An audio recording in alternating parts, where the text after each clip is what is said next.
안녕하십니까. 여러분의 재테크 친구 망튜입니다. 싱가포르 가면 부자 된다고요? 싱가포르 가서 부자가 되는 방법, 이 영상을 보시면 됩니다. 벌써 싱가포르 가면 부자 된다 7편입니다. 앞선 영상에서 두 편은 시티스테이, 두 편은 리버스테이, 두 편은 네이처스테이였죠. 오늘은 그 싱가포르의 물가, 경제, 임금 등을 알아보는 이코노미스테이를 좀 기획을 해봤습니다. 그 나라를 여행을 할 때는 그 나라의 그 경제 상황이라든지 그 나라의 소득, 임금, 물가 등을 이해하면 그 나라의 사람들의 생활상을 이해하는데 더 도움을 많이 줄 수가 있겠죠. 네. 그래서 크게 싱가포르의 그 물가, 그리고 경제, 그리고 임금에 대해 알아보겠습니다. 먼저 물가편입니다. 이렇게 마트의 과일 보시겠습니다. 일단 과일 가격은 그렇게 한국과 차이가 나지는 않습니다. 다만 체감하기로는 그 생산량이 한국에 비해서 상당히 많이 차이가 나는 것들, 바나나 같은 그 남북에서 많이 나는 것들 있죠. 그런 것들은 좀 많이 더 저렴했던 편입니다.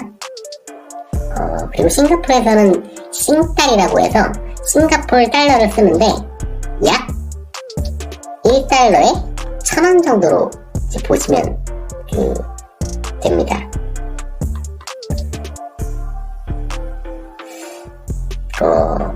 하나 예만 들자면 싱가포르에서 그 배 같은 경우에는 하나에 싱가포르 달러 2, 3달러 정도였으니까 환산하면은 2, 3천원 되겠죠? 한국이랑 비슷합니다. 네. 다음으로 속옷 가격 한번 보시겠습니다. 이 속옷은 싱가포르 좀 고급 상점이었나요? 아니면은 마트였나요? 네, 일반적인 가게 속옷으로 보시면 됩니다. 근데 이제 가격 보이십니까? 네, 잘 안 보이시죠? 보통 한국에서는 일반 메이커인 유니클로 같은 경우에는 브래지어가 하나에 3, 4만원 정도 하지 않나요? 싱가포르도 마찬가지였습니다. 왜냐면은 거의 기성품 형태로 나오는 거니까요. 그래서 한간에 싱가포르는 물가가 비싸다라고 하는 게 과연 어떤 의미일까? 라고 얘기 많이 들어보셨죠? 그렇다면 저는 아마도 주로 이제 호텔 쪽을 얘기하는 게 아닌가 싶어요. 호텔 쪽은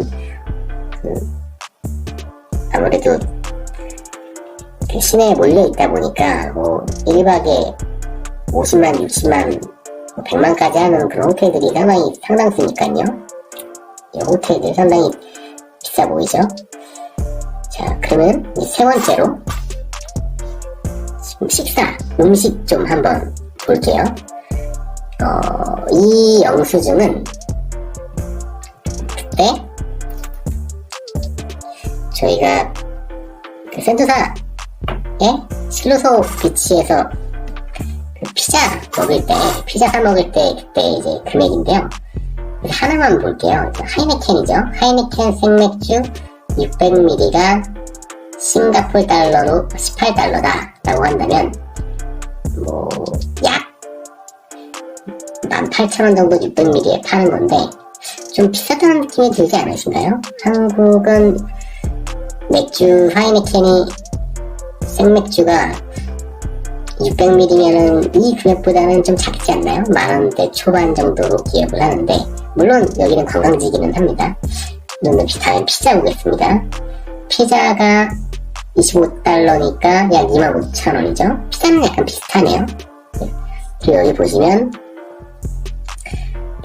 여기 나오는 세금 6.95달러, 이거는 이제 부가세로 보시면 되는데, 현재 싱가포르에서는 부가세는 이제 9% 적용하고 있습니다. 네. 이렇게 물가, 식료품, 속옷, 그리고 이렇게 식사, 물가를 좀 알아봤고요. 다음은 일단 좀 GDP를 한번 알아보려고 하는데요. 싱가포르는 상당히 이제 부자 나라입니다. 지금 한국은 현재 1인당 GDP가 34,000달러인가 하면 싱가포르 78,000달러죠. 거의 2배가 넘어가는 수죠. 게다가 지금 계속 올라가고 있는 추세입니다. 아마도 더 올라갈 것 같은데, 왜냐면 이제 홍콩이 중국에 편입이 되면서 그 홍콩을 돌리고 있던 그런 금융 자본들, 그리고 홍콩에 있던 여러 다국적 기업들이 속속 싱가포르로 이전하고 있습니다. 돈도 더 몰리고 있다는 거죠. 그렇기 때문에 싱가포르는 더 이제 경제의 대국이 될 전망이고, 소득은 점점 더 올라갈 거예요. 또 이와는 반대로 양극화는 한국보다 더 심합니다. 싱가포르 다니다 보면 좀 빈민촌을 보실 수 있을 거예요. 그래서 이제 화교계를 제외하면은 이렇게 최저임금 200만원 안 되는 돈을 받고 일하시는 그런 분들도 상당히 많다고 알려져 있어요.